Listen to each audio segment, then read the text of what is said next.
SM Store, amanah dalam muamalah. Assalamualaikum warahmatullahi wabarakatuh.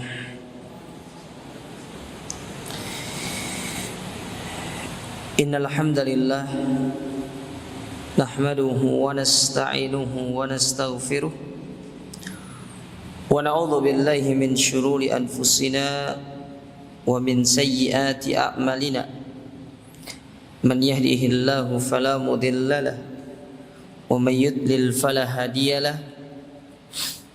Wa asyhadu an la ilaha illallah wahdahu la syarika lahu wa asyhadu anna Muhammadan abduhu wa rasuluh. Ya ayyuhalladzina amanu taqullaha haqqa tuqatih wa la tamutunna illa wa antum muslimun. Ya ayyuhan nasu taqu rabbakumul ladzi khalaqakum min nafsin wahidah wa khalaqa minha zawjaha wa batha minhuma rijalan katsiran wa nisaa wattaqullaha alladzi tasaaluna bihi wal arham innallaha kana 'alaikum raqiba. Ya ayyuhalladzina amanu taqullaha wa qulu qawlan sadida yuslih lakum a'malakum wa yaghfir lakum dhunubakum wa man yuti'illaha wa rasulahu faqad faza fawzan 'azima. Amma ba'du, fa inna asdaqal hadithi kitabullah wa khairul huda huda Muhammadin sallallahu alaihi wa ala alihi wasallam wa syarrul umuri muhdatsatuha fa inna kulla muhdatsatin bid'ah wa kulla bid'atin dhalalah wa kulla dhalalatin finnar. Ikhwani fillah wa akhwati rahimani wa rahimakumullah, kaum muslimin wal muslimat, para jamaah yang semoga senantiasa dirahmati Allah. Mengawali pertemuan kita pada kesempatan yang berbahagia ini, marilah kita senantiasa bersyukur kepada Allah Azza wa Jalla atas segala kenikmatan yang Allah berikan kepada kita sampai detik ini. Dan tidak terasa kita sudah masuk pada hari yang ke-26 dari bulan ini. Itu artinya nanti malam sudah masuk ke malam yang ke-27. Malam yang ke-27. Itu tandanya bulan yang penuh dengan keberkahan ini akan segera berakhir. Dan nanti malam merupakan salah satu dari malam puncak yang disebutkan oleh para ulama berdasarkan hadis-hadis Nabi SAW, bahwasanya umumnya malam Lailatul Qadar itu terjadi pada malam yang ke-27. Maka kita disunnahkan untuk memperbanyak ibadah, baik itu berupa qiyam dengan kita melaksanakan salat, atau bertasbih, berzikir, membaca Al-Quran, dan yang lainnya dari amalan-amalan yang sangat dianjurkan untuk kita lakukan, dengan harapan kita termasuk orang-orang yang bisa mendapatkan malam yang penuh dengan keberkahan ini, dan termasuk ke dalam orang-orang yang akan diampuni dosa-dosanya oleh Allah Subhanahu wa ta'ala. Berdasarkan sabda beliau pernah mengatakan, man shoma ramadhana imanan wa ihtisaban ghufira lahu ma taqaddama min dzambi. Barang siapa yang berpuasa di bulan Ramadan dengan dasar keimanan dan mengharapkan pahala, maka Allah Subhanahu wa ta'ala akan mengampuni dosa-dosa kita yang telah lalu. Dalam riwayat yang lain Nabi mengatakan, man qama lailatul qadari imanan wa ihtisaban ghufira lahu ma taqaddama min dzambi. Dan barang siapa yang bangun untuk salat malam pada malam Lailatul Qadar, maka Allah Subhanahu wa taala akan menghapuskan dosa-dosanya yang telah lalu. Oleh karenanya jamaah sekalian, semangatlah untuk kita beribadah di akhir-akhir bulan yang penuh dengan keberkahan ini, dan semoga Allah Subhanahu wa taala menerima segala amal ibadah dan menjadikan kita termasuk orang-orang yang akan mendapatkan malam Lailatul Qadar. Para jamaah dirahmati dan dimuliakan oleh Allah, pada kesempatan yang berbahagia ini kita akan belajar sebuah tema atau sebuah judul, yaitu tentang merajut ukhuwah. Merajut ukhuwah, yang mana kajian kita pada kesempatan ini kita ambil dari firman Allah Subhanahu wa taala dalam surat Ali Imran pada ayat yang ke-103,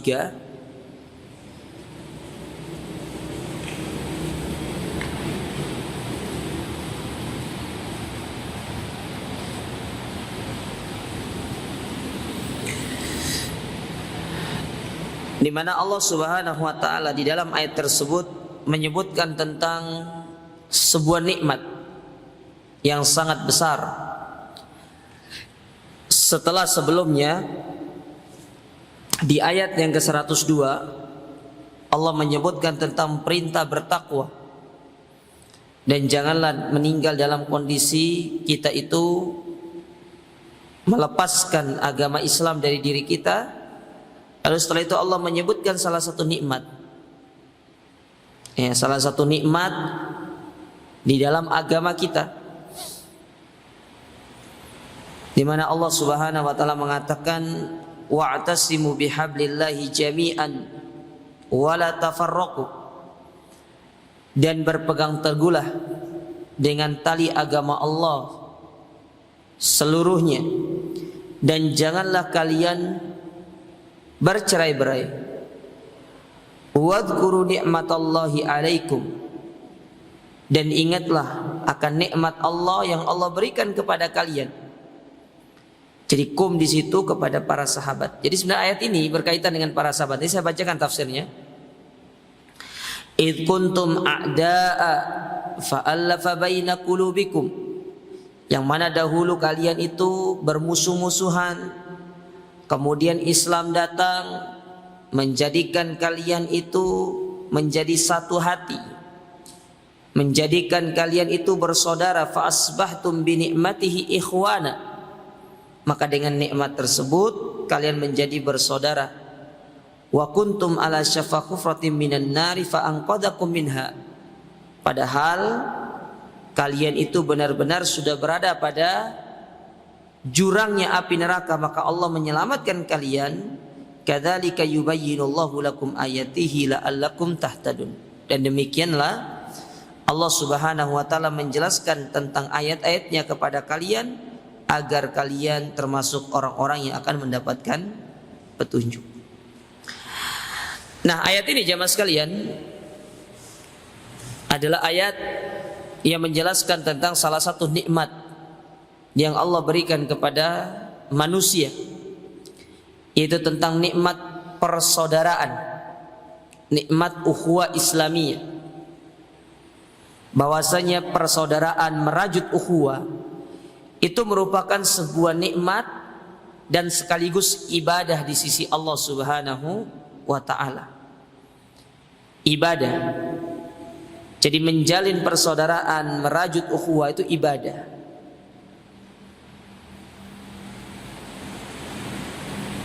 Ayat ini disebutkan oleh para ulama tafsir, ya. Di antaranya apa disampaikan oleh Imam Ibnu Katsir rahimahullahu taala, nanti bisa dibuka di dalam tafsirnya. Ketika beliau menjelaskan tentang ayat yang mulia ini, beliau mengatakan begini: Ya, kita awal dari awal ya.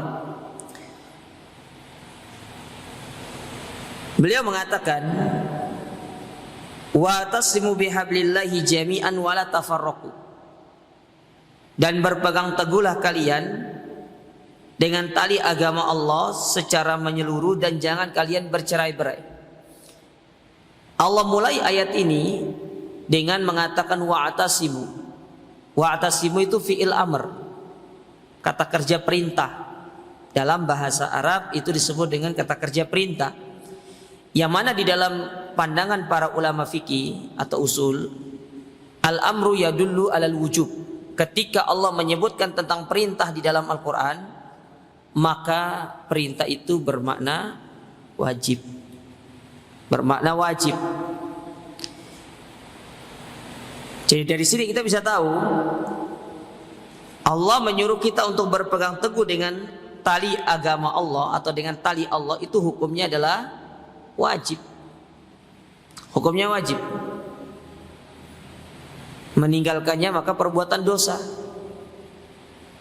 Ya.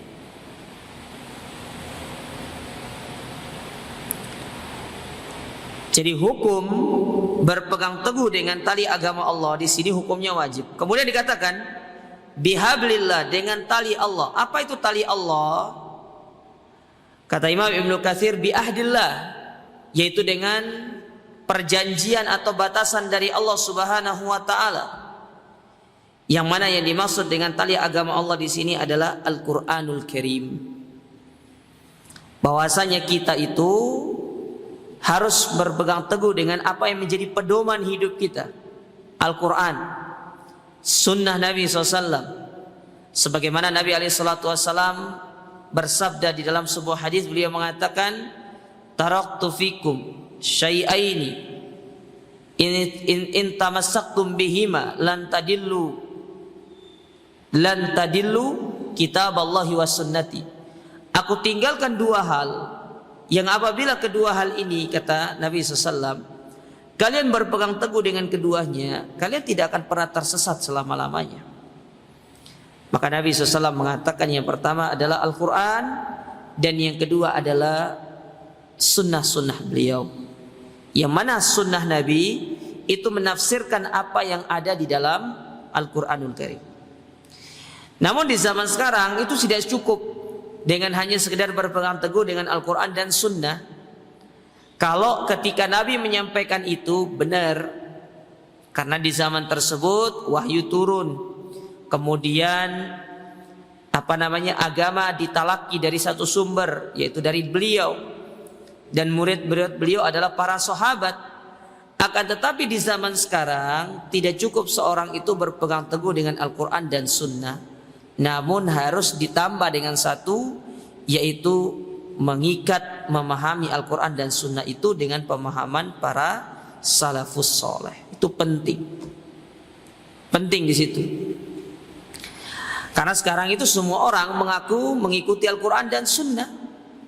Orang-orang di luar sana yang menyimpang dari dakwah yang hak, mereka mengaku mengikuti Al-Quran dan Sunnah, tapi menurut versi mereka masing-masing, bukan berdasarkan apa yang dipahami oleh para sahabat dan juga para salafus soleh. Makanya itu penting sekarang itu, mengikat memahami Al-Quran dan Sunnah dengan pemahaman yang benar. Dan pemahaman yang benar itu adalah manhajnya Nabi dan para sahabat di dalam memahami Al-Quranul Karim dan juga sunnah-sunnah Nabi Sallallahu Alaihi Wasallam. Jadi tali agama Allah di sini maksudnya adalah Al-Quran, yang mana dengan Al-Quran tersebut Allah Subhanahu Wa Taala menjadikan mereka yang dahulu berada di dalam kegelapan menuju cahaya ilmu, yang dahulunya bergelimang dengan kesyirikan menjadi hamba yang bertauhid kepada Allah. Lihat bagaimana Al-Quran merubah manusia dahulu menjadi orang-orang baik. Maka kalau orang-orang terdahulu bisa dirubah, begitu pula orang sekarang bisa dirubah dengan Al-Quranul Karim. Karena apa yang telah ditulis oleh Allah atau yang telah diucapkan oleh Allah dalam Al-Quran itu sama dengan yang ada di zaman kita, seperti yang ada di zaman Nabi SAW, tidak ada bedanya. Maka ini juga sebagai bentuk bantahan kepada orang-orang yang mengatakan Al-Quran itu tidak relevan lagi untuk kita terapkan di zaman sekarang. Maka kita katakan sampai kapanpun Al-Quranul Karim, sunnah Nabi SAW merupakan pedoman hidup yang akan selalu relevan untuk setiap zaman dan setiap masa untuk kita menerapkan dalam kehidupan kita sehari-hari. Cuma kitanya saja yang tidak bisa menerapkannya. Padahal segala contohnya telah diberikan oleh Nabi SAW.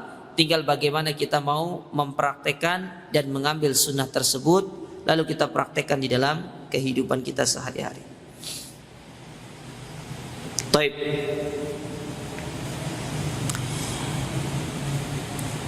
Ada pula yang menyebutkan bahwasannya hablullah itu adalah agama Islam itu sendiri. Namun semua penafsiran ini sama-sama benar karena kembali kepada satu muara. Ya, Al-Quran itu dari Allah, Islam itu pun yang turunkan adalah Allah Subhanahu wa ta'ala. Jadi intinya kita diperintahkan untuk berpegang teguh dengan tali agama Allah.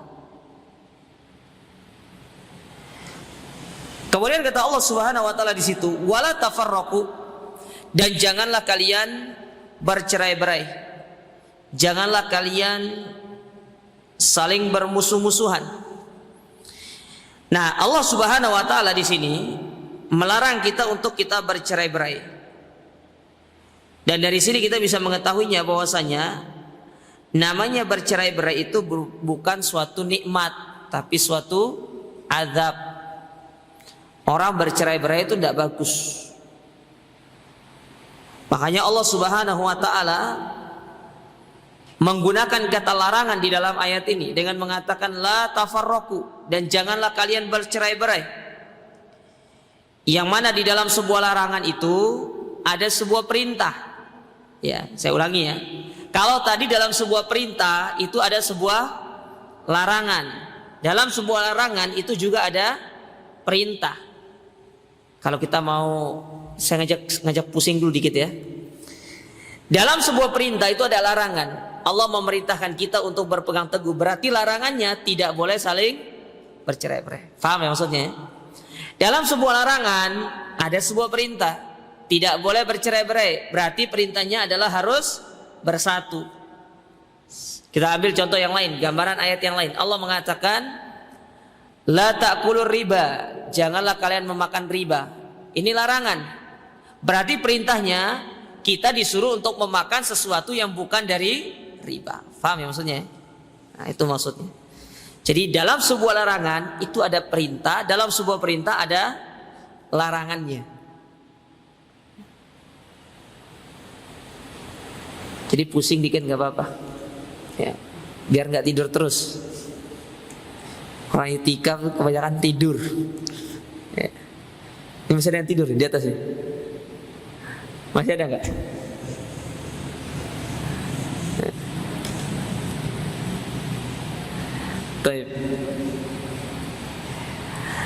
Nah, Allah menyebutkan larangan di sini, janganlah kalian bercerai-berai. Berarti perintahnya, kata Imam Ibnu Katsir, amarahum bil jamaah.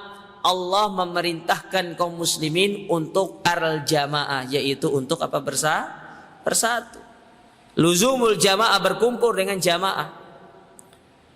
Ya, jamaah kaum muslimin ya. Bukan jamaah yang enggak jelas. Ya. Banyak jamaah-jamaah yang enggak jelas soalnya. Jamaah kaum muslimin yang berada di atas Al-Quran dan Sunnah dan manhaj yang lurus, itu jamaah yang benar. Bukan jamaah yang menyeru kepada ormasnya, menyeru kepada pemikiran satu orang, tidak, tapi menyeru kepada Al-Quran dan Sunnah. Karena ketika jamaah tersebut tidak dibangun di atas asas yang kuat, tidak dibangun di atas Al-Quran dan Sunnah, maka bisa dipastikan jamaah tersebut isinya hanyalah hawa nafsu. Ya, isinya cuma hawa nafsu, akan saling mencari manfaat masing-masing. Dan itu yang sering kita dapati. Mereka punya keinginan pribadi masing-masing. Dan bukan tidak mungkin untuk mereka itu mengorbankan yang lainnya demi mendapatkan kepuasan tersendiri. Dan itu sering kita dapati di tengah-tengah kaum muslimin. Maka jamaah yang benar itu adalah jamaah kaum muslimin yang berada di atas Al-Quran dan Sunnah, yang tidak menyeru kepada satu kelompok tertentu, tapi menyeru kepada Al-Quran dan Sunnah.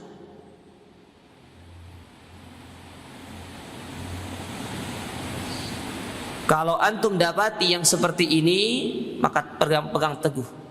Tapi ya. Baik.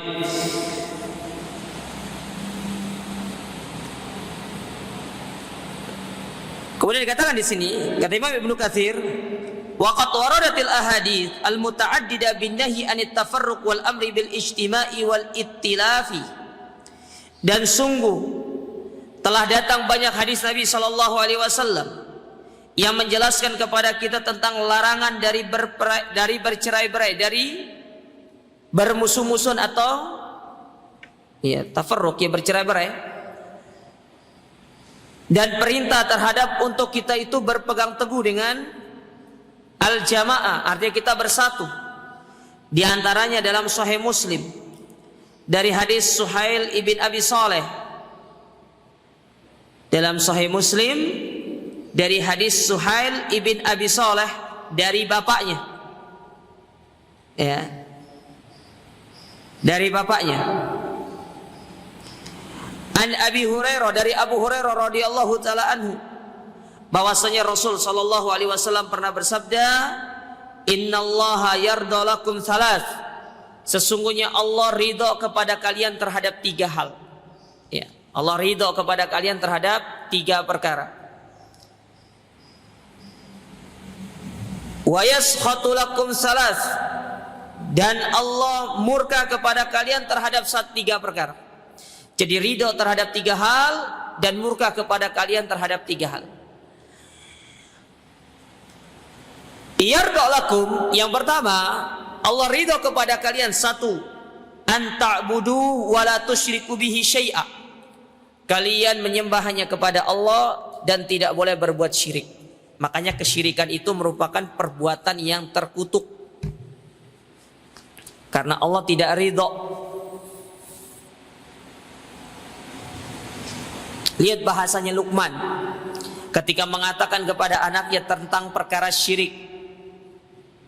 Wa idh qala Luqmanu li ibnihi wa huwa ya'idhuhu ya bunayya la tusyrik billah innasyirka ladzulmun adzim. Sesungguhnya kesyirikan itu kezaliman yang sangat besar. Antum perhatikan ayat itu. Ketika Luqman mengatakan innasyirka, ada lamnya di situ, ladzulmun azim.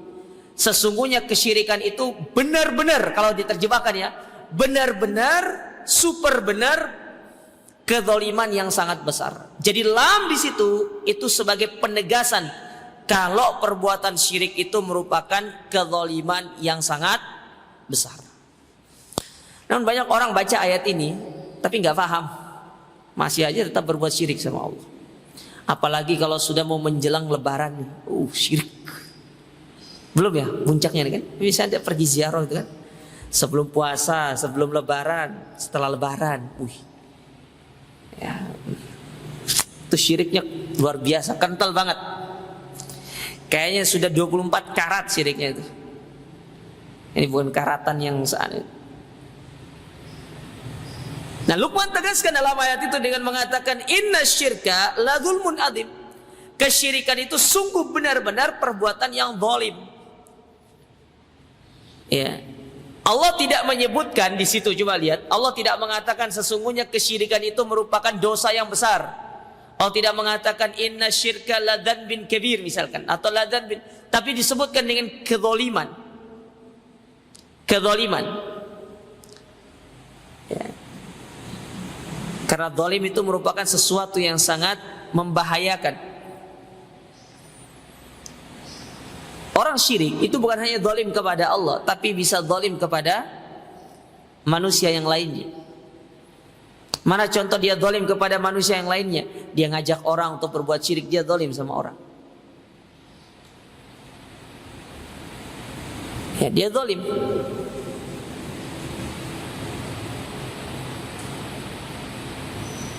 Makanya Allah Subhanahu wa taala dalam hadis qudsi mengatakan apa? Inni haramtu dzulma ala nafsi wa ja'altuhu muharraman fala tadzalamu. Aku haramkan kezaliman terhadap diriku. Apa sih kezaliman yang kita lakukan kepada Allah? Yaitu perbuatan syirik. Ya, syirik kepada Allah diungkapkan dalam bentuk yang umum, zalim. Karena kita bisa berbuat zalim kepada manusia, ngajak orang berbuat syirik, itu zalim. Menyebarkan kesyirikan, mempertontonkan kesyirikan di tengah-tengah umum, itu juga perbuatan zalim. Menyebarkan sesuatu yang berbau kesyirikan itu zalim, diikuti oleh orang, maka hati-hati, itu kezaliman. Karena Nabi SAW mengatakan inna dzulma dzulumat yaumil qiyamah. Hati-hati dengan kezaliman, karena kezaliman itu merupakan kegelapan di hari kiamat. Ya. Jadi yang pertama kali yang Allah ridho kepada kita adalah beribadah hanya kepada Allah dan tidak boleh berbuat syirik. Dari hadis ini kata para ulama, satu faedah yang bisa kita petik. Kalau ingin diridhoi Allah, maka bertauhidlah. Kalau ingin dimurkai sama Allah, tapi jangan, ya, maka jangan syirik. Ya, itu aja. Jangan syirik. Ya. Coba lihat ketika Allah Subhanahu wa taala menyebutkan sifat manusia yang terbaik di dalam surat Al-Bayyinah.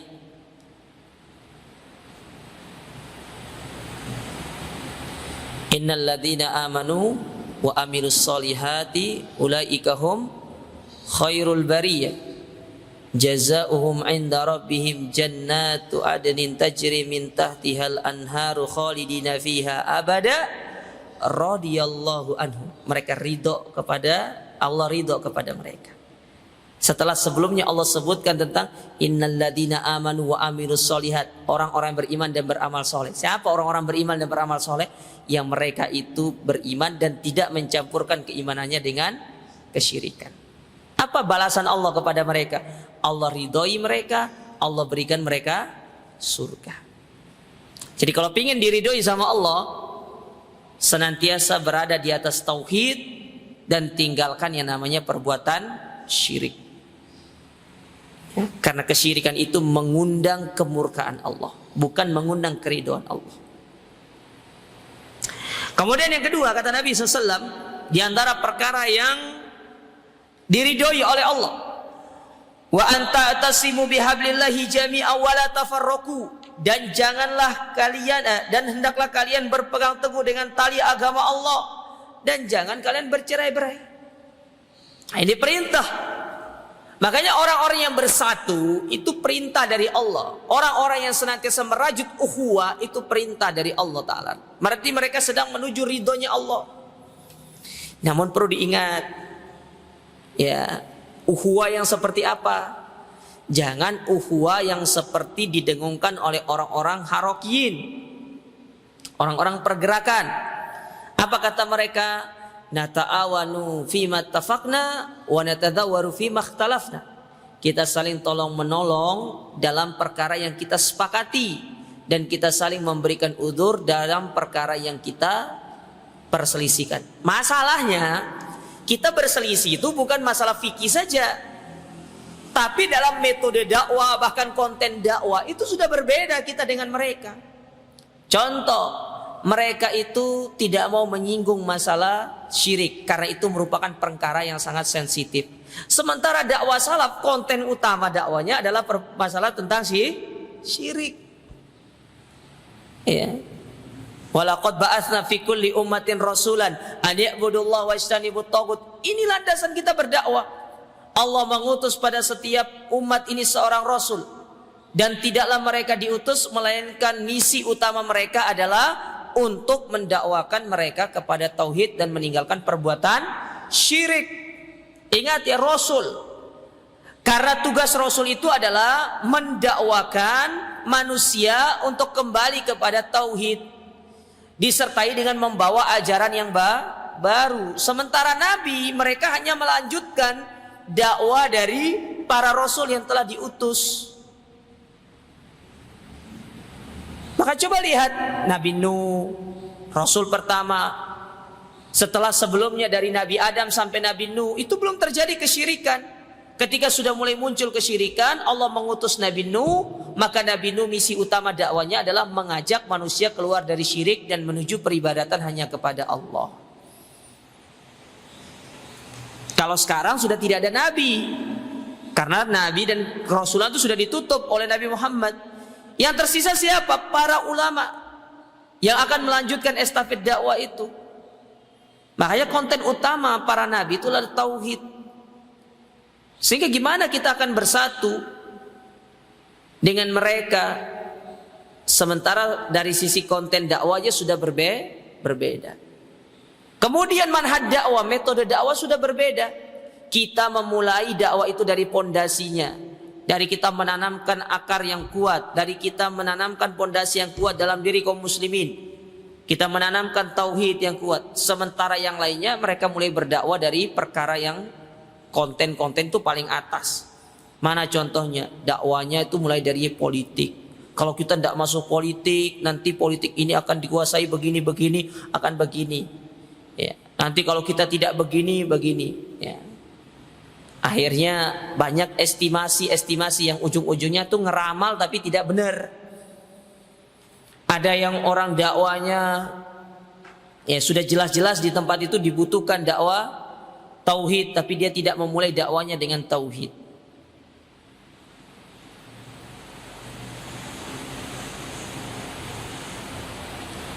Wakafaya subhanallah jamaah. Nah, bagaimana kita akan bersatu dengan mereka sementara mereka sendiri sudah berbeda dengan kita dari sisi metode dakwah, kemudian perkara yang kita dakwakan. Maka ini sangat mustahil. Ya, sangat mustahil.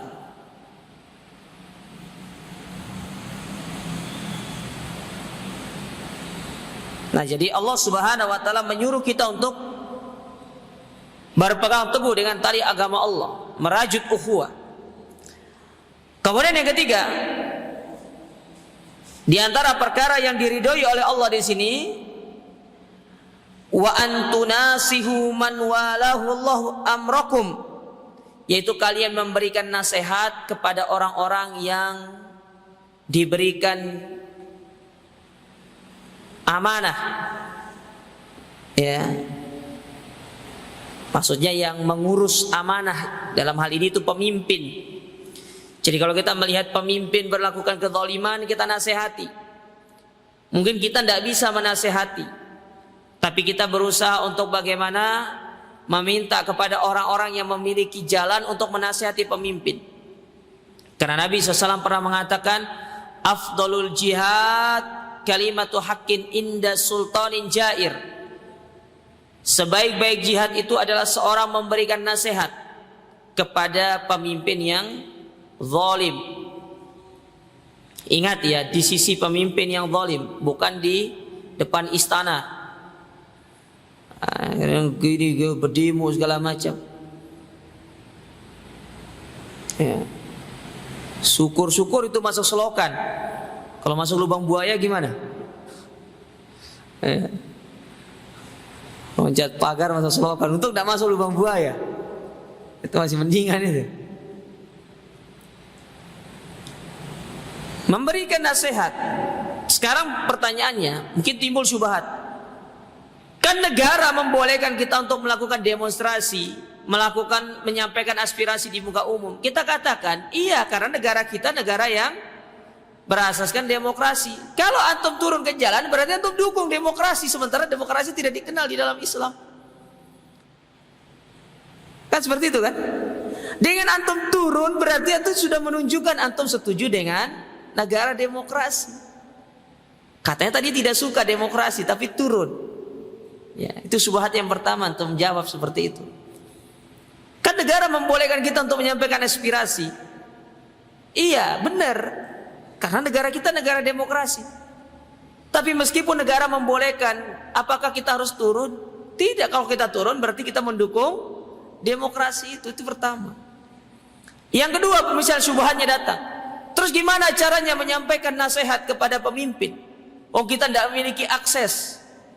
Ya, kita tidak punya akses, kita tidak punya cara untuk menasihati pemimpin kita. Terus gimana caranya? Sementara orang-orang di atas pun bungkam.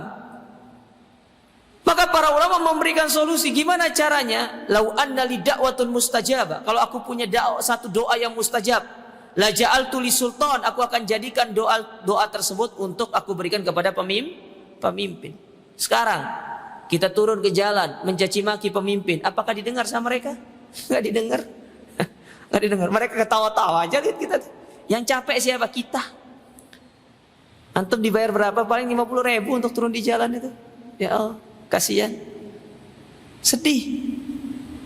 Tapi kita punya doa, kita doakan pemimpin.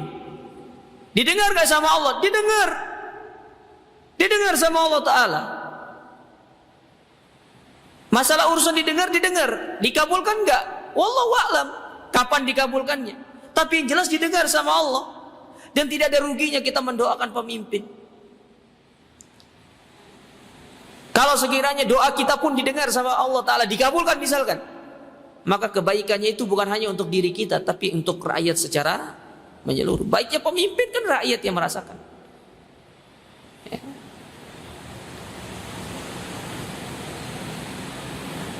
Berikan nasihat.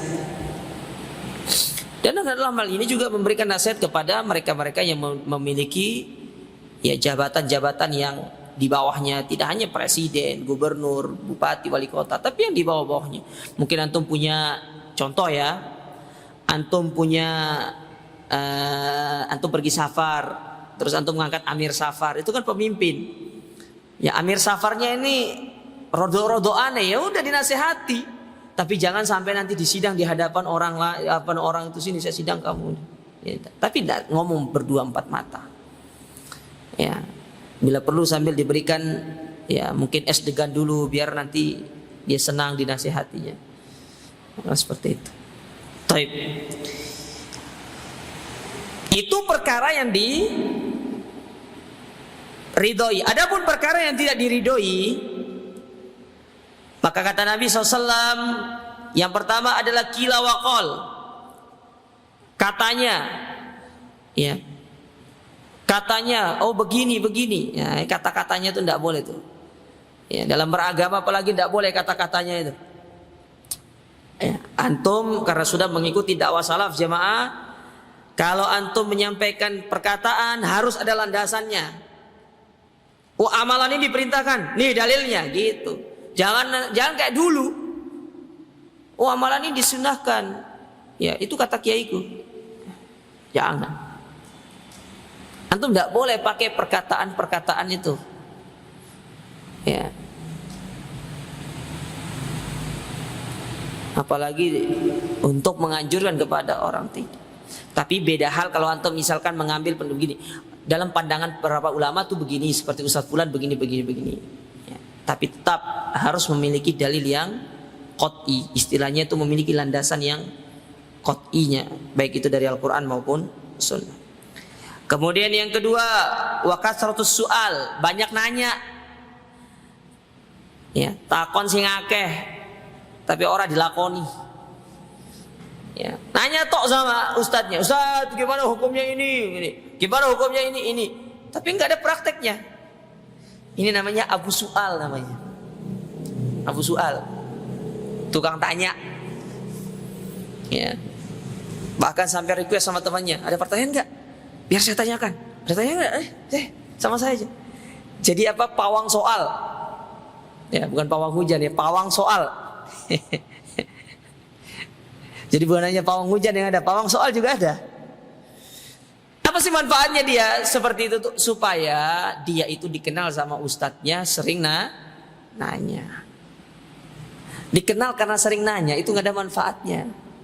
Tapi dikenal karena sering melakukan, mengamalkan perbuatan, mengamalkan ibadah itu bagus. Ini dikenal karena sering nanya, tidak ada manfaatnya. Ya, apalagi tidak dipraktekkan. Sedangkan yang ketiga yang tidak disenangi sama Allah Ta'ala, yaitu wa idha'atul mal, menghambur-hamburkan harta. Itu tidak bagus.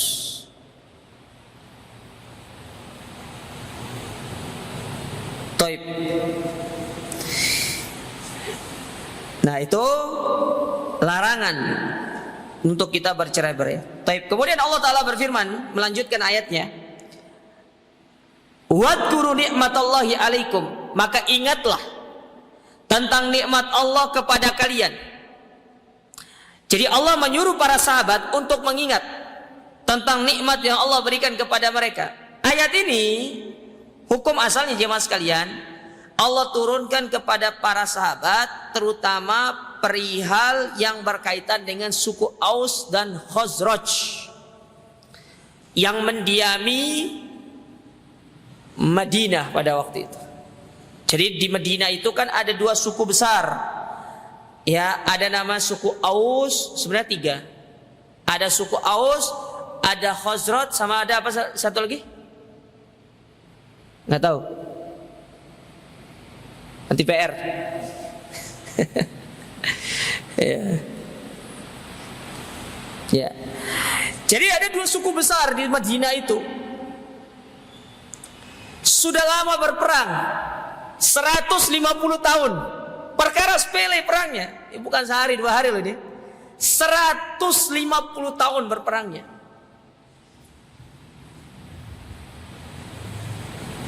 Bayangkan perang 150 tahun tidak pernah akur. Ya. Tidak pernah akur. Ya. Baik.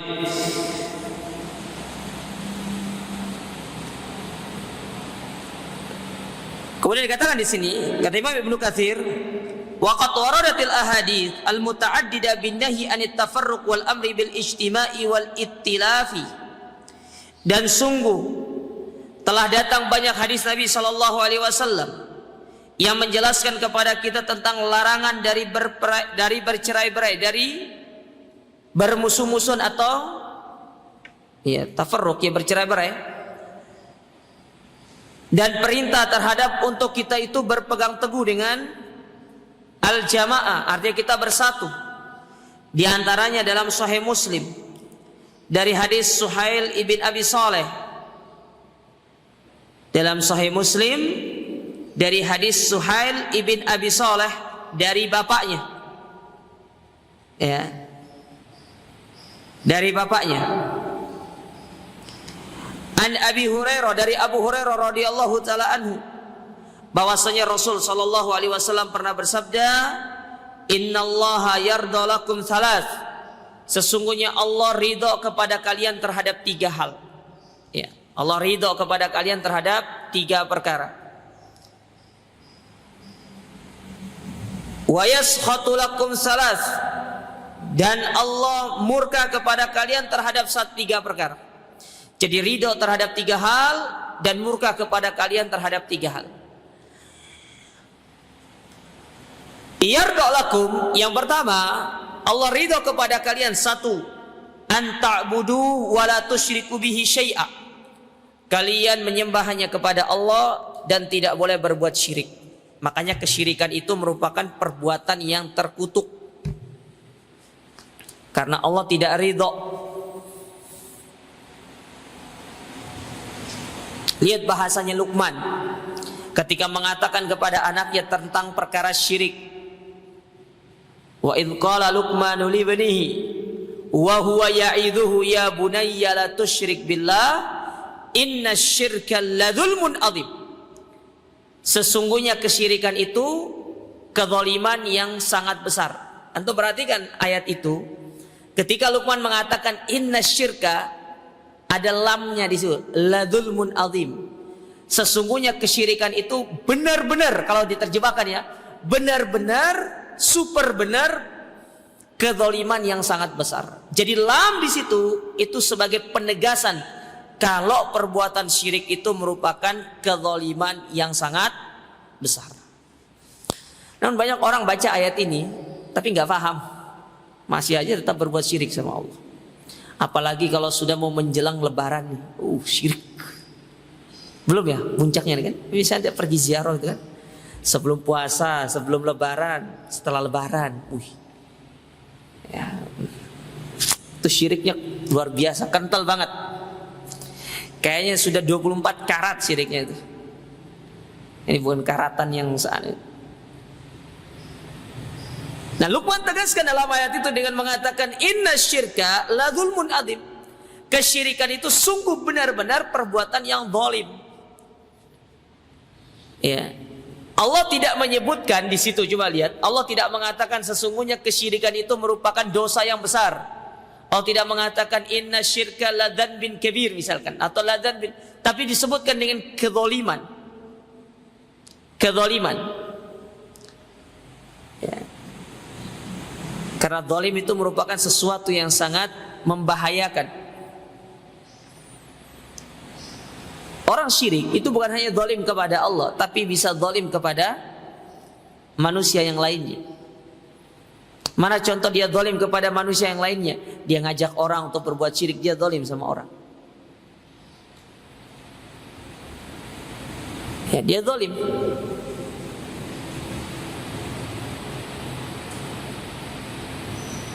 Makanya Allah Subhanahu wa taala dalam hadis qudsi mengatakan apa? Inni haramtu dzulma ala nafsi wa ja'altuhu muharraman fala tadzalamu.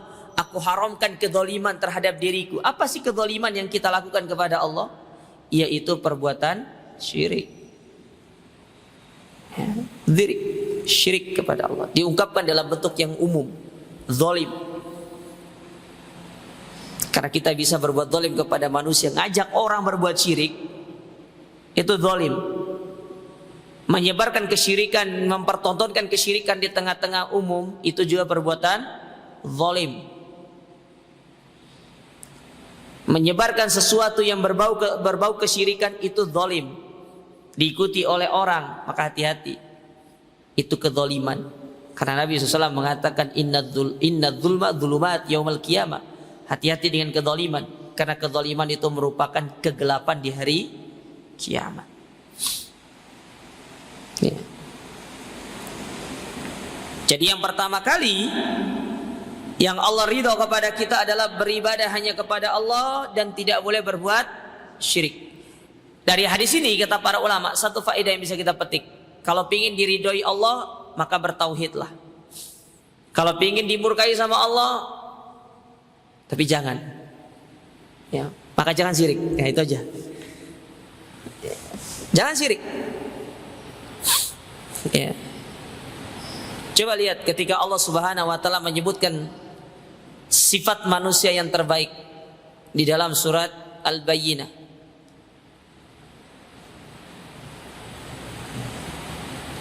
Innal ladzina amanu wa amilus solihati ulaika hum khairul bariyah. Jazaohum 'inda rabbihim jannatu adnin tajri min tahtihal anharu khalidina fiha abada radhiyallahu anhum. Mereka ridho kepada Allah, ridho kepada mereka. Setelah sebelumnya Allah sebutkan tentang innal ladzina amanu wa amilus solihat, orang-orang yang beriman dan beramal soleh. Siapa orang-orang beriman dan beramal soleh? Yang mereka itu beriman dan tidak mencampurkan keimanannya dengan kesyirikan.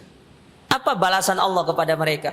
Allah ridhoi mereka, Allah berikan mereka surga. Jadi kalau ingin diridhoi sama Allah, senantiasa berada di atas tauhid dan tinggalkan yang namanya perbuatan syirik.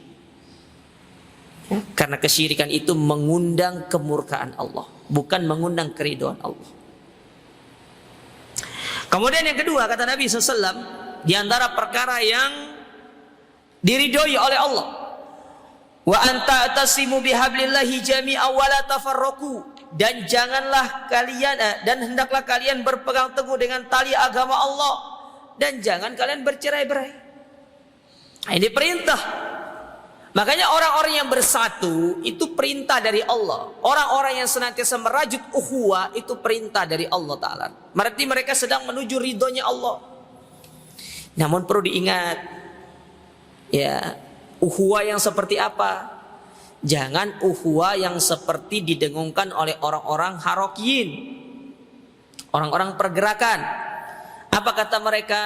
Nata'awanu fima tafaqna wa natadawwaru fima ikhtalafna. Kita saling tolong menolong dalam perkara yang kita sepakati, dan kita saling memberikan udzur dalam perkara yang kita perselisihkan. Masalahnya, kita berselisih itu bukan masalah fikih saja, tapi dalam metode dakwah, bahkan konten dakwah itu sudah berbeda kita dengan mereka. Contoh, mereka itu tidak mau menyinggung masalah syirik karena itu merupakan perkara yang sangat sensitif. Sementara dakwah salaf, konten utama dakwanya adalah masalah tentang syirik. Ya. Walaqad ba'atsna fi kulli ummatin rasulan an ya'budullaha wajtanibut taghut. Ini landasan kita berdakwah. Allah mengutus pada setiap umat ini seorang rasul, dan tidaklah mereka diutus melainkan misi utama mereka adalah untuk mendakwakan mereka kepada tauhid dan meninggalkan perbuatan syirik. Ingat ya, rasul. Karena tugas rasul itu adalah mendakwakan manusia untuk kembali kepada tauhid, disertai dengan membawa ajaran yang baru. Sementara nabi, mereka hanya melanjutkan dakwah dari para rasul yang telah diutus. Maka coba lihat Nabi Nuh, rasul pertama. Setelah sebelumnya dari Nabi Adam sampai Nabi Nuh itu belum terjadi kesyirikan. Ketika sudah mulai muncul kesyirikan, Allah mengutus Nabi Nuh. Maka Nabi Nuh misi utama dakwanya adalah mengajak manusia keluar dari syirik dan menuju peribadatan hanya kepada Allah. Kalau sekarang sudah tidak ada Nabi, karena Nabi dan Kerasulan itu sudah ditutup oleh Nabi Muhammad. Yang tersisa siapa? Para ulama yang akan melanjutkan estafet dakwah itu. Makanya konten utama para nabi itu adalah tauhid. Sehingga gimana kita akan bersatu dengan mereka, sementara dari sisi konten dakwahnya sudah berbeda. Kemudian manhaj dakwah, metode dakwah sudah berbeda. Kita memulai dakwah itu dari pondasinya, dari kita menanamkan akar yang kuat, dari kita menanamkan pondasi yang kuat dalam diri kaum muslimin. Kita menanamkan tauhid yang kuat. Sementara yang lainnya mereka mulai berdakwah dari perkara yang konten-konten itu paling atas. Mana contohnya? Dakwanya itu mulai dari politik. Kalau kita tidak masuk politik, nanti politik ini akan dikuasai begini-begini, akan begini. Ya. Nanti kalau kita tidak begini. Ya. Akhirnya banyak estimasi yang ujung-ujungnya tuh ngeramal tapi tidak benar. Ada yang orang dakwanya ya sudah jelas-jelas di tempat itu dibutuhkan dakwah tauhid, tapi dia tidak memulai dakwanya dengan tauhid.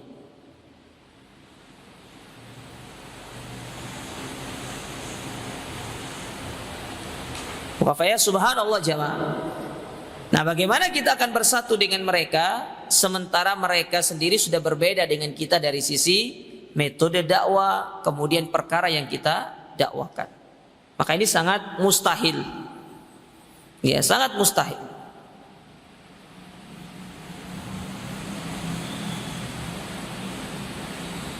Nah, jadi Allah Subhanahu wa taala menyuruh kita untuk berpegang teguh dengan tali agama Allah, merajut ukhuwah.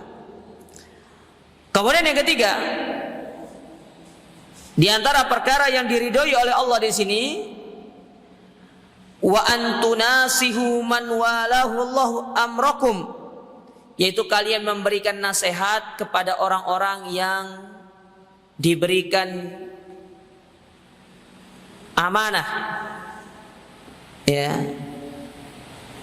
Maksudnya yang mengurus amanah, dalam hal ini itu pemimpin. Jadi kalau kita melihat pemimpin berlakukan kezaliman, kita nasihati. Mungkin kita tidak bisa menasihati, tapi kita berusaha untuk bagaimana meminta kepada orang-orang yang memiliki jalan untuk menasihati pemimpin.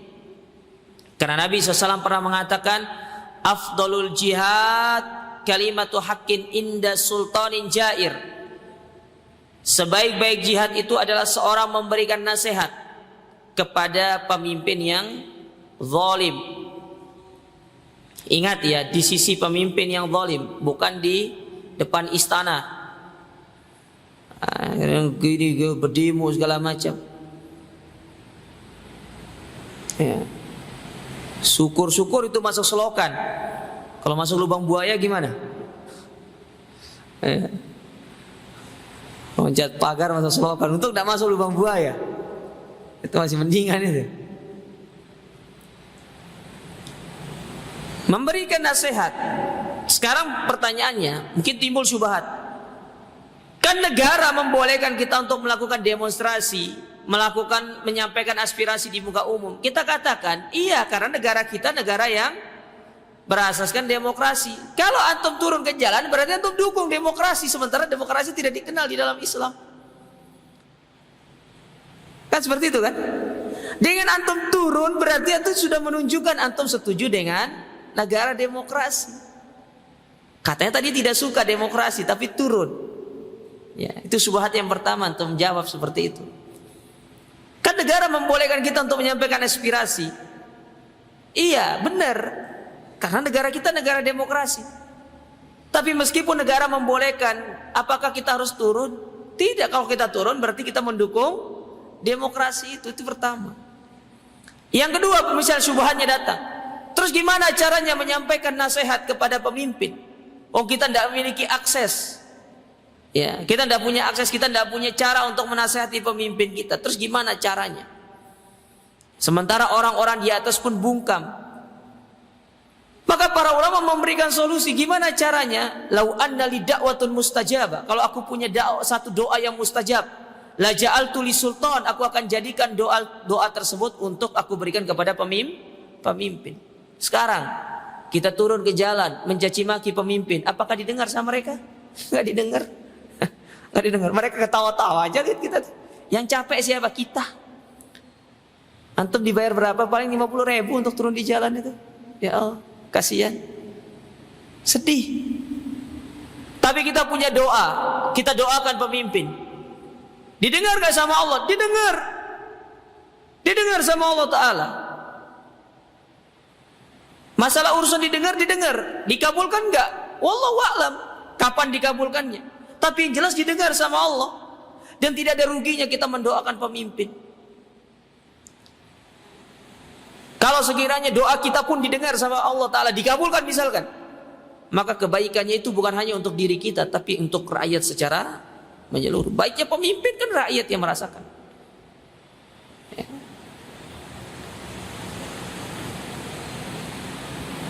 Nah, berikan nasihat. Dan dalam hal ini juga memberikan nasihat kepada mereka-mereka yang memiliki ya jabatan-jabatan yang di bawahnya, tidak hanya presiden, gubernur, bupati, wali kota, tapi yang di bawah-bawahnya. Mungkin antum punya contoh ya, antum pergi safar, terus antum mengangkat amir safar, itu kan pemimpin. Ya amir safarnya ini rodo-rodo aneh, ya udah dinasehati. Tapi jangan sampai nanti di sidang di hadapan orang itu, sini saya sidang kamu. Ya, tapi tidak ngomong berdua empat mata. Ya, bila perlu sambil diberikan ya mungkin es degan dulu biar nanti dia senang dinasehatinya. Nah, seperti itu. Taib. Itu perkara yang diridhoi. Adapun perkara yang tidak diridhoi, maka kata Nabi SAW, yang pertama adalah kila wa qol. Katanya, ya, katanya, oh begini. Ya, kata-katanya itu tidak boleh tuh. Ya, dalam beragama apalagi tidak boleh kata-katanya itu. Ya, antum karena sudah mengikuti dakwah salaf jamaah, kalau antum menyampaikan perkataan harus ada landasannya. Oh amalan ini diperintahkan, nih dalilnya gitu. Jangan kayak dulu. Oh amalan ini disunahkan. Ya itu kata kiaiku. Jangan. Antum tidak boleh pakai perkataan-perkataan itu. Ya. Apalagi untuk menganjurkan kepada orang tidak. Tapi beda hal kalau antum misalkan mengambil begini. Dalam pandangan beberapa ulama tuh begini, seperti Ustaz Fulan begini. Ya. Tapi tetap harus memiliki dalil yang qat'i, istilahnya itu memiliki landasan yang qat'inya, baik itu dari Al-Quran maupun Sunnah. Kemudian yang kedua, wa kasratus su'al, banyak nanya. Ya, takon sing akeh tapi ora dilakoni. Ya, nanya tok sama ustadznya, "Ustadz, gimana hukumnya ini? Gimana hukumnya ini?" Tapi enggak ada prakteknya. Ini namanya Abu Su'al namanya. Abu Su'al. Tukang tanya. Ya. Bahkan sampai request sama temannya, "Ada pertanyaan enggak? Biar saya tanyakan." "Ada pertanyaan enggak?" Sama saya aja. Jadi apa? Pawang soal. Ya, bukan pawang hujan ya, pawang soal. Jadi bukan hanya pawang hujan yang ada, pawang soal juga ada. Apa sih manfaatnya dia seperti itu tuh? Supaya dia itu dikenal sama ustadznya, sering nanya. Dikenal karena sering nanya itu nggak ada manfaatnya. Tapi dikenal karena sering melakukan, mengamalkan perbuatan, mengamalkan ibadah, itu bagus. Ini dikenal karena sering nanya, nggak ada manfaatnya. Ya, apalagi tidak dipraktekkan.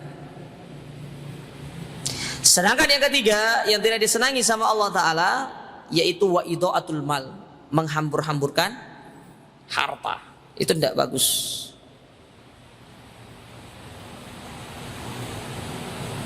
Taib. Nah, itu larangan untuk kita bercerai-berai. Taib. Kemudian Allah Ta'ala berfirman, melanjutkan ayatnya, wadkuru ni'matallahi alaikum, maka ingatlah tentang nikmat Allah kepada kalian.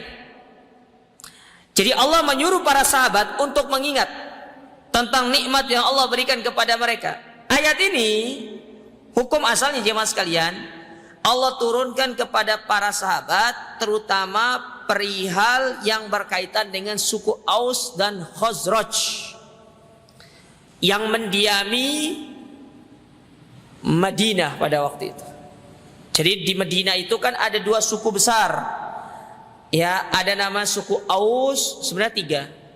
Ada suku Aus, ada Khazraj, sama ada apa satu lagi?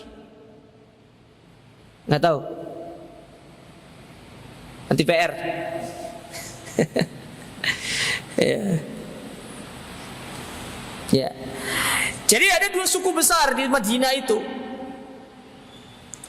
Sudah lama berperang, 150 tahun.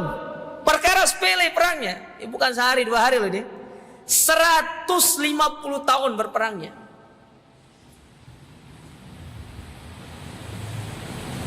Bayangkan perang 150 tahun tidak pernah akur.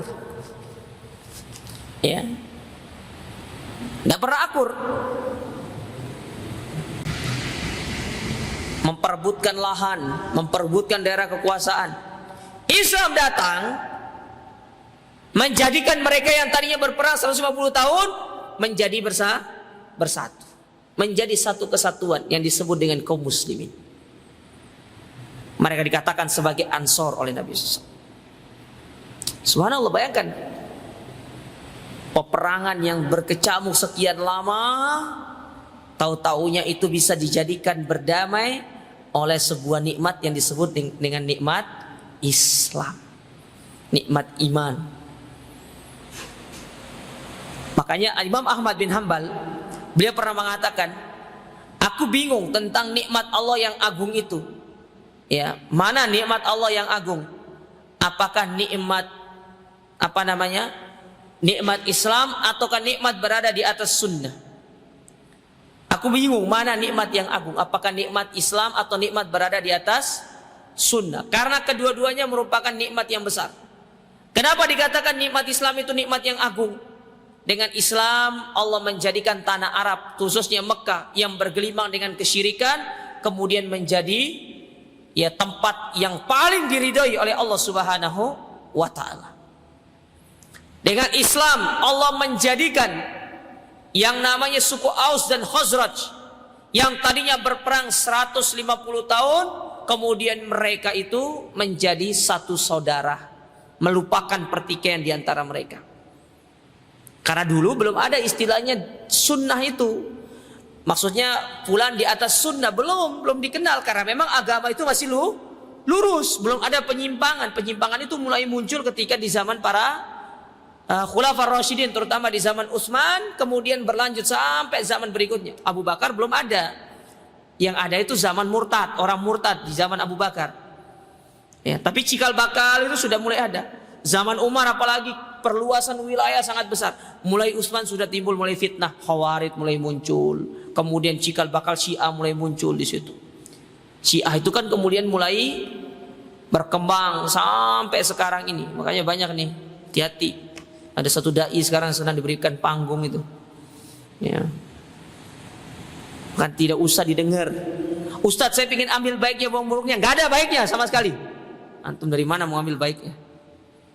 Gak ada baiknya sama sekali itu. Dan antum harus ingat satu akidah mereka. Apa akidah mereka itu? Yang mereka itu berkamuflase itu apa namanya? Apa?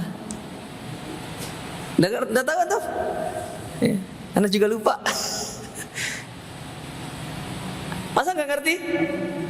Kalau mereka lagi sedikit, mereka itu menunjukkan kebersamaan mereka dengan kaum muslimin. Tapi nanti kalau sudah banyak, ya, takiyah, bukan takoyaki ya, takiyah. Mereka itu bertakiyah. Ini itu akidah mereka jemaah sekalian. Ya. Itu akidah mereka.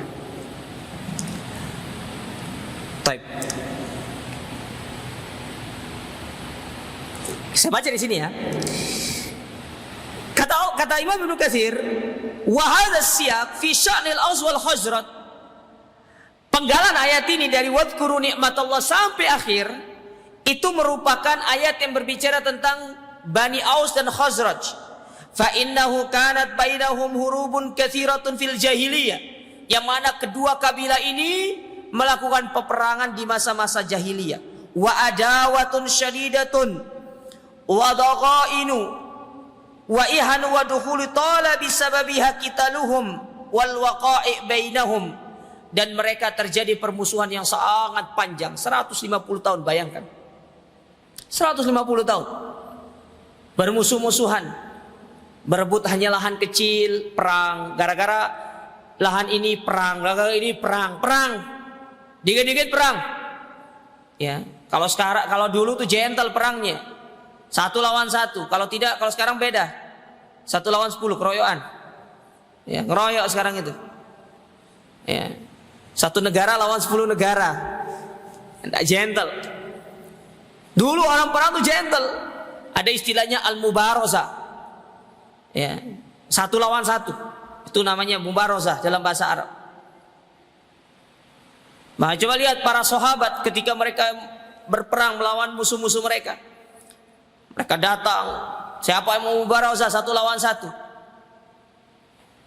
Mereka kebiasaan sering perang 1 lawan 1 itu. Kalau sudah selesai 1 lawan 1 baru secara banyak 1 lawan 1 dulu. Kalau kita enggak, panggil teman. Enggak berani kita. Panggil teman dulu. Ya. Falamma ja'allahu bil Islam, maka tatkala Allah mendatangkan Islam kepada mereka, fadakhala fihi man dakhala minhum, saru ikhwanan mutahabbina bi jalalillahi mutawassilina fi dzatillah, mutaawinina 'alal birri wat taqwa. Maka mereka pun masuk ke dalam agama Islam, yang tadinya permusuhan yang berkepanjangan itu menjadi cair sehingga mereka menjadi satu saudara. Innamal mu'minuna ikhwah. Bagaimana mereka dijadikan satu bersaudara. Lihat bagaimana perlakuan kaum Ansor ketika datang orang-orang Madinah, orang-orang Mekah hijrah ke kota Madinah. Saking mereka sangat bersaudara dengan sesama kaum muslimin, tidak sedikit di antara mereka yang rela berbagi harta, bahkan rela berbagi istri. Maksudnya berbagi istri itu ya, saya ceraikan, kamu nikahi. Kalau sekali ini nggak ada, Pak. Ini istri saya 2, kamu mau pilih yang mana? Enak kali, kurang aku ini. Masih kurang 2 katanya. Kalau sahabat enggak dulu.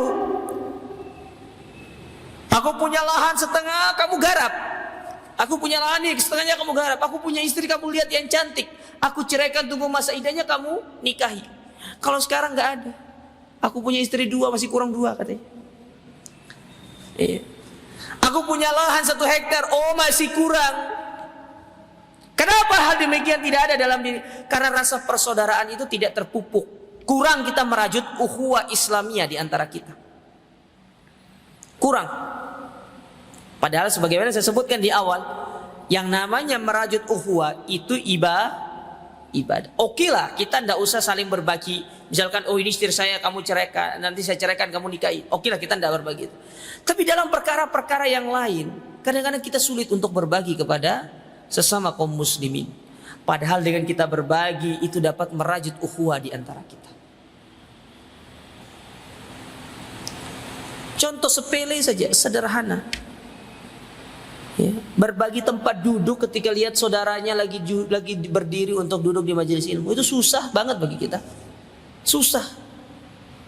Padahal Allah katakan dalam Al-Quran, idza qila lakum tafassahu fil majalis fafsahu yafsahillahu lakum wa idza qila anshuzu fanshuzu yarfa'illahu alladhina amanu minkum walladhina utul ilma darajat. Apabila dikatakan dalam majlis kepada kalian berlapanglah, maka berlapanglah, karena dengan demikian kalian akan dilapangkan dada kalian oleh Allah Ta'ala. Tapi jarang di antara kita yang mau demikian. Justru kebalik, giliran soft kosong temannya disuruh maju. Harusnya kita yang maju. Perkara-perkara yang harusnya kita itu ya berlapang dada untuk membina ukhuwah Islamiyah, kita tidak praktekkan. Tapi perkara yang kita disuruh untuk kita berlomba-lomba, malah kita mendahulukan orang lain. Kebalik kita ini. Soft kosong, orang lain disuruh maju, jadi kita yang ngisi. Ya.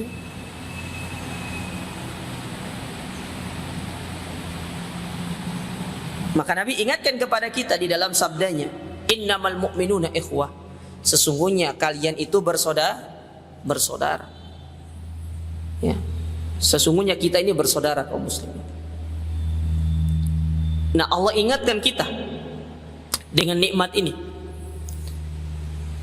Memang ayat ini berbicara kepada para sahabat yang pada waktu itu mulai bertikai. Banyak pertikaian di antara mereka. Ya, dalam penafsiran yang paling kuat adalah yaitu Allah menurunkan ayat ini untuk mengingatkan kepada mereka betapa nikmat Islam itu luar biasa, menjadikan mereka bersaudara. Maka kita pun harus mengingat ayat ini jamaah sekalian. Kita ini bersaudara satu dengan yang lainnya.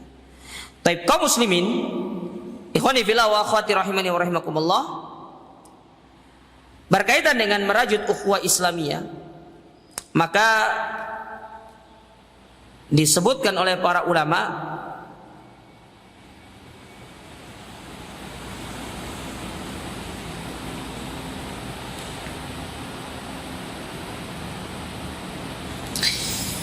ada beberapa perkara yang perlu untuk kita perhatikan supaya ukhuwah Islamiyah itu bisa terjalin dengan baik di antara kita. Yang pertama, di antara perkara yang perlu untuk kita perhatikan supaya ukhuwah Islamiyah ini bisa terjalin di antara kita, an yakunal muslim nasiran wa muayyinan atau wa mu'inan li akhihil muslim. Hendaklah kita itu bisa menolong dan membantu sesama muslim sesuai kemampuan kita. Sesuai kemampuan, gak usah dipaksa kalau nggak bisa. Kalau kita mampu untuk menolongnya, maka kita bantulah. Iya.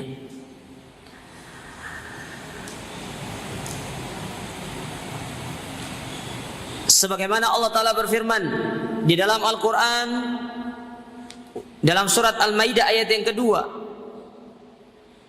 wa ta'awanu 'alal birri wat taqwa wa la ta'awanu 'alal itsmi wal udwan, dan saling tolong menolong di atas ketakwaanlah kalian dan jangan di atas kemaksiatan. Jadi tolong menolongnya itu dalam kebaikan, bukan dalam kemaksiatan. Ya, kalau teman kita minta tolong perihal yang sifatnya baik, maka dibantu. Kayak contoh, akhi, ana tidak sempat hadir kajian kemarin, apa catatannya? Itu bagus, antum bagi. Ya. Nanti jangan temannya minta tolong, minta catatan, nanti makanya jangan sok sibuk kok jadi orang gitu. Kasihlah, berikan sama mereka, pahala kita dapat itu. Masa sekedar berbagi catatan aja tidak mau? Ini temannya tidak minta berbagi harta loh, berbagi catatan. Apalagi meminta untuk kau punya istri 2, aku belum dapat ini, masih jomblo. Usia sudah 35, ceraikanlah 1 untuk aku. Tidak ngomong gitu. Tidak ngomong gitu, dia minta catatan doang kok. Minta catatan doang, bantu. Ya. Mungkin bagi kita sepele catatan itu, memberikan catatan itu sepele, tapi pada hakikatnya di sisi Allah itu bisa jadi itu sebab masuk ke dalam surga. Ya.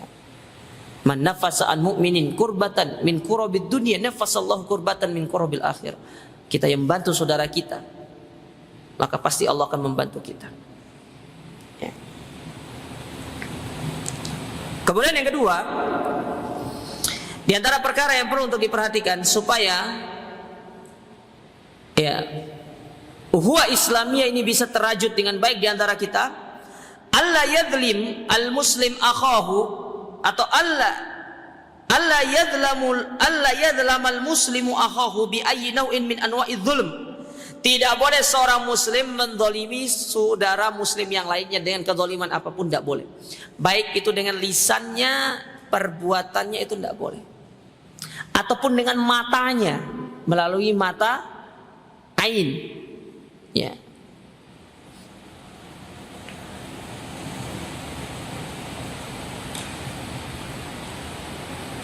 Ya, dengan mata ain.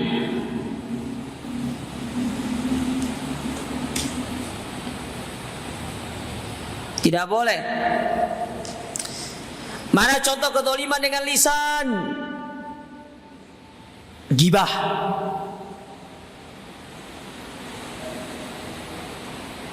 Ya, menggibah.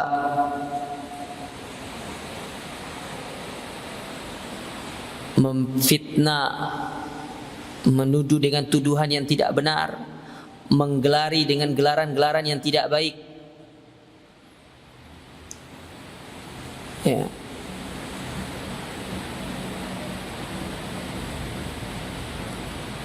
Kata Allah Subhanahu wa taala di dalam surat Al-Hujurat, ya.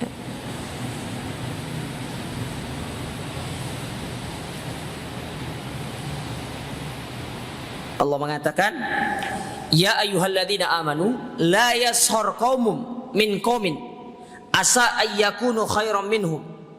Janganlah satu kaum dia mencela kaum yang lainnya, bisa jadi kaum yang dicela itu lebih baik daripada kaum yang mencela. Lalu apa kata Allah di situ? Wala talmizu anfusakum wala tanabazu bil alqab, dan janganlah kalian memberikan gelaran-gelaran yang tidak baik kepada saudara. Tidak boleh, itu kezaliman. Karena itu dapat merusak ukhuwah Islamiyah. Kita gelari saudara kita dengan kadzab, misal pendusta, kita gelari saudara kita dengan ini, kita tuduh dia, apalagi menuduh wanita-wanita muslimah yang menjaga dirinya dengan tuduhan yang dusta. Nabi ingatkan itu, bahkan itu termasuk salah satu dosa yang membinasakan. Wa qadful muhsanatil mu'minatil ghafilat. Di antara 7 dosa yang membinasakan itu adalah menuduh saudara muslimah yang menjaga dirinya, yang memelihara dirinya dengan tuduhan-tuduhan yang keji. Itu tidak boleh. Biasanya ibu-ibu nih, percuma dia tuh cadar toh itu, tapi hatinya busuk. Belum tahu dari mana kita tahu hati orang. Kecuali kalau memang dia itu sudah kita dapati dengan ainul yakin, dengan mata yang jelas, bukan husnul yakin ya rahimahullah. Yang suatu husnul yakin, ainul yakin. Kalau masih sekedar dengar-dengar itu tidak bagus. Kezaliman dengan perbuatan. Mana contoh kezaliman dengan perbuatan? Ya mengambil hartanya, merampas haknya. Nah, yang contoh kezaliman yang sering kita lupakan itu, bahkan ini sering terjadi, ngambil tanah saudara meskipun itu cuma 1 senti, nggak boleh. Patoknya dipindah, pindah titik setengah meter. Lumayan setengah meter itu. Saiki Surabaya harga tanah per meternya berapa coba? Berapa mas? Berapa Bu Hamzah per meter sekarang? Bendul aja 5 juta ada? Hah? 5 juta meter persegi, bayangkan. Berarti kalau setengah meternya 2,5 juta. Iya kan, 2,5 juta per meter. Sekarang kalau hitungannya ya, setengah meter tapi panjang ke belakang gitu kan. Setengah meter lebar panjang ke belakang. Ya, tinggal dihitung itu berapa itu. Ke belakang ternyata panjangnya 10 meter. Lebarnya setengah meter. Kan hitungannya tuh per meternya itu kan gitu kan. 1 meter gitu kan. Setengah meter. Ya, 2,5 juta. Berarti kalau 10 meter berapa? Lumayan. Makanya kelahi gara-gara 25 juta itu. Kira sedikit 25 juta. Sekarang ada yang ngasih uang 25 juta gak kita? Jangan kan 25 juta, 25 ribu aja belum tentu ada. Kan cuma setengah meter. Setengah meter itu tidak boleh. Jangan setengah meter. 1 senti itu tidak boleh. Karena itu dapat merusak ukhuwah, dapat merusak persaudaraan di antara kita. Banyak di luar sana ya, yang tadinya dahulu mereka itu Masya Allah bertetangga, berhubungan baik, bersaudara dengan baik, lantaran karena ya satunya ini mengambil tanah punya temannya, akhirnya jadi apa? Kelahi, seumur hidup lah itu ya. Selama ini kamu menusuk aku dari belakang ya. Tanahku kau ambil. Banyak yang seperti itu. Subhanallah jemaah. Yang lebih parahnya, karena dia duluan bangun tembok, temboknya dikeluarin dikit, air tanah saudaranya diambil. Gak boleh seperti itu. Itu mengambil hak orang, zalim namanya. Ya. Kadang-kadang ada juga orang yang sengaja ya, pohon mangganya itu tidak masuk ke dalam ini, sengaja dipindahkan gitu kan, biar masuk.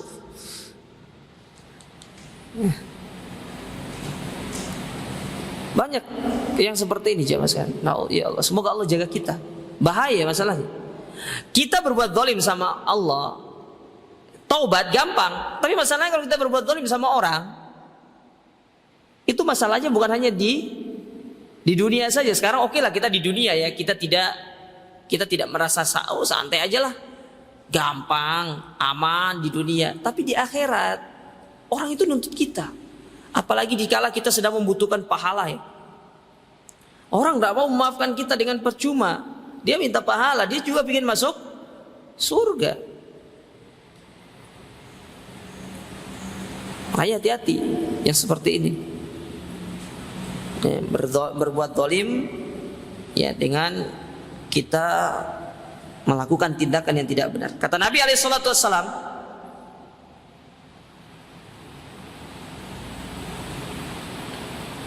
di dalam hadis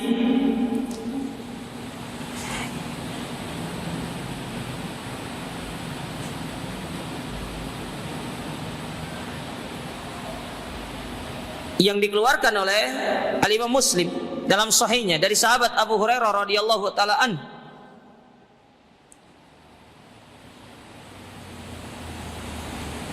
Nabi bersabda, al-muslim akhul muslim.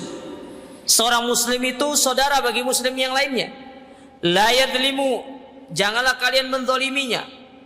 Wala yakhdhuluhu, jangan pula kalian mengejeknya. Wala yahkiruhu, jangan kalian merendahkannya. Tidak boleh merendahkan orang. Itu perbuatan zalim. Merendahkan orang itu bentuk perbuatan zalim. Karena itu nanti masuk ke dalam bab kesombongan. Tidak boleh. At-taqwa hahuna. Kemudian Nabi mengatakan takwa itu di sini. Wa yushiru ila sadri salasa marrat. Bihasbi imri'in minasyarri an yahkira akhahul muslim. Kullu muslim alal muslim haramun damuhu wa maluhu wa irduhu. Seorang muslim haram atas orang lain. Yang pertama darahnya, yang kedua hartanya, dan yang ketiga kehormatannya. Tidak boleh kita merusak, kita melukai saudara muslim kita yang lain seperti itu. Tidak boleh. Maka ini perlu dijaga. Yang ketiga, di antara perkara untuk menjaga ukhuwah Islamiyah dan merajut ukhuwah Islamiyah adalah at-tanasu bainana, saling menasehati. Ini yang penting. Kita harus saling menasehati satu dengan yang lainnya, jemaah. Ya. Kita harus saling menasihati. Nah, menasihati itu harus ikhlas lillahi ta'ala. Kita saling menasihati lillahi ta'ala. Karena ada sebuah kaidah dalam agama kita, ma kharaja min qalbin waqa'a ala qalbin. Apa yang keluar dari hati itu menancapnya di dalam hati. Kalau nasihatnya itu bukan dari hati yang tulus, orang tidak akan terima. Bisa dijamin tidak akan diterima. Tidak akan diterima. Antum pastikan tidak akan diterima. Sama seperti seorang bapak, ibu nasihati anaknya. Kalau bukan dari hati, lubuk hati yang paling dalam, itu tidak akan menyentuh kepada anaknya. Tapi gimana caranya supaya nasihat ini menyentuh kepada anaknya? Dari hati yang paling dalam. Ustaz, gimana caranya kita nasihati saudara kita, Ustaz? Supaya dari hati. Yang pertama, yang perlu diingat, menasihati itu merupakan ibadah. Nasihat itu ibadah. Saya ulangi, nasihat itu ibadah. Karena Nabi mengatakan ad-dinun nasihat, agama itu merupakan nasihat. Antum berikan nasihat sama orang berarti antum sedang melakukan satu ibadah. Dan ketika kita beribadah kan ada syaratnya. Yang pertama ikhlas, yang kedua mengikuti sunnah. Yang kedua, ya, di antara supaya kita ini bisa ikhlas di dalam kita menasihati orang lain, supaya nasihat ini menyampai kepada orang, cari waktu yang baik untuk menasihati itu. Cari waktu yang pas. Lihat kondisi orang yang ingin kita nasihati. Bukan sembarangan. Jangan orang lagi berkagum, misalkan lagi kemudian nasihati, kamu ini begini. Anda lihat. Lihat kondisinya. Halul mad'uin, kondisi orang yang mau dinasihati. Yang ketiga, pakai bahasa yang sopan. Pakai bahasa yang sopan nasihati. Bahkan di antara bahasa yang sopan itu kata para ulama, yaitu dengan kita metode tanya jawab. Afwan akhi, ana mau cross check, benar nggak kamu begini? Benar nggak seperti ini? Gitu dia. Yang keempat, setelah itu kita berdoa kepada Allah. Urusan menasehati itu urusan kita. Tapi yang membuat nasihat itu diterima atau tidak adalah Allah. Wa ma alina illal balag. Tugas kita hanya menyampaikan. Yang keempat,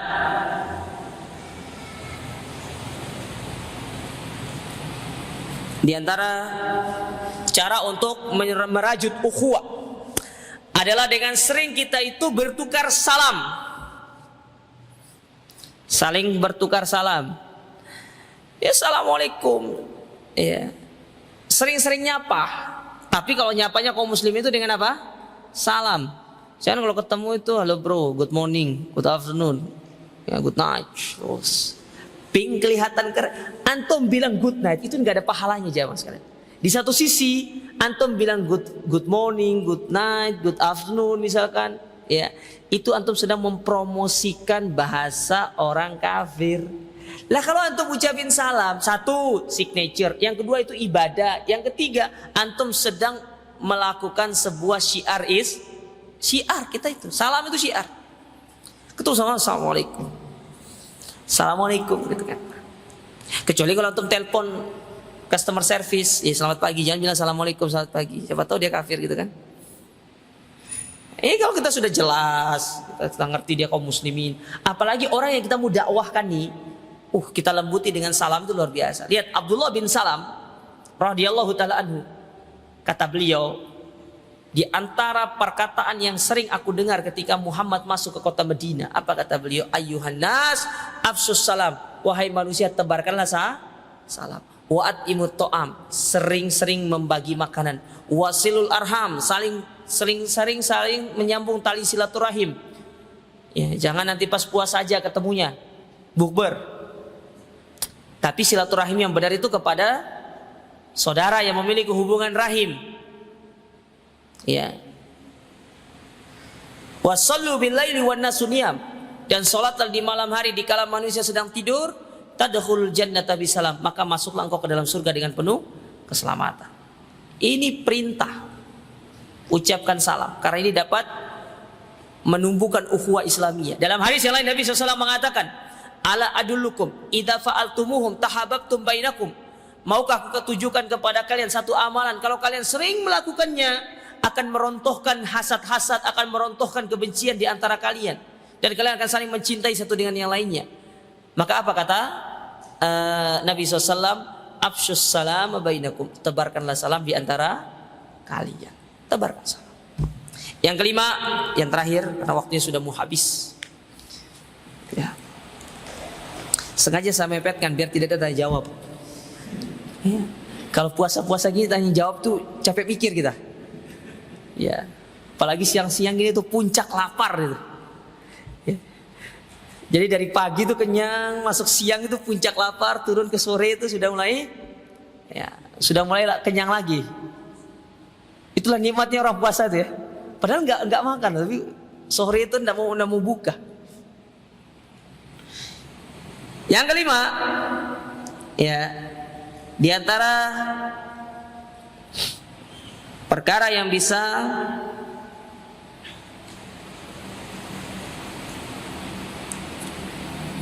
merajut ukhuwah di antara kita adalah dengan saling kita mendoakan satu dengan yang lainnya. Ya, mendoakan saudara kita. Sering-sering doakan saudara kaum muslimin jamaah. Terutama kalau saudara antum punya hajat, antum doakan. Karena nanti hajat antum akan didoakan oleh siapa? Malaikat. Misalkan antum dengar, teman saya ingin nikah lagi, saya doakan, ya Allah semoga dia nikah lagi. Karena mungkin antum ingin nikah juga. Gitu. Jadi sering-sering mendoakan saudara kita. Karena di antara cinta, di antara contoh ukhuwah itu baik atau tidak di antara kita, yaitu kita mendoakan saudara kita bidzahiril ghaib, dalam kondisi saudara kita tidak. Tapi jangan nanti dikasih tahu, aku loh tadi malam doakan kamu. Ya sama, ya berarti nggak gaib namanya, sudah dikasih tahu. Namanya gaib itu nggak kasih tahu, gitu loh. Antum doakan. Sudah di satu sisi itu tidak jadi gaib, yang kedua antum ria. Tadi malam atau sholat tahajud itu anda doakan ente. Ria berarti. Apalagi sebelumnya, insya Allah di malam anda sholat malam 27 anda doakan ente. Ini sudah ria di awal ini. Ngasih tahu duluan. Nggak usah kasih tahu, doakan saja. Ya, karena dengan doa kita bisa jadi Allah Subhanahu Wa Taala akan mengabulkan segala apa yang menjadi keinginan-keinginan dan doa-doa kita. Nah, ini diantara hal-hal yang mungkin bisa kita perhatikan dalam rangka untuk merajut ukhuwah Islamiyah diantara kita, dan semoga Allah Subhanahu Wa Taala senantiasa menjaga persaudaraan kita berada di atas akidah yang lurus sampai kita meninggal dunia, dan semoga Allah Taala senantiasa menjaga persaudaraan ini supaya kita termasuk orang-orang yang akan masuk ke dalam firman Allah Taala, ya, al-akhilla yauma idzin ba'duhum li ba'din adu illal muttaqun. Sesungguhnya orang-orang yang merajut persaudaraan bukan karena Allah di akhirat akan saling bermusuh-musuhan kecuali orang-orang yang bertakwa. Dan semoga Allah Subhanahu Wa Taala senantiasa menjadikan kita hamba-hamba yang bertakwa, ya, kemudian saling mencintai satu dengan yang lainnya. Ini yang mungkin bisa kami sampaikan. Kurang lebihnya kami mohon maaf. Wa jazakumullahu khairan atas perhatian antum semuanya. Wa barakallahu fikum. Kita akhiri dengan doa kafaratul majlis. Subhanakallahumma rabbana bihamdika asyhadu an la ilaha illa anta astaghfiruka wa atubu ilaik. Wa akhiru da'wana alhamdulillahirabbil alamin. Wassalamualaikum warahmatullahi wabarakatuh.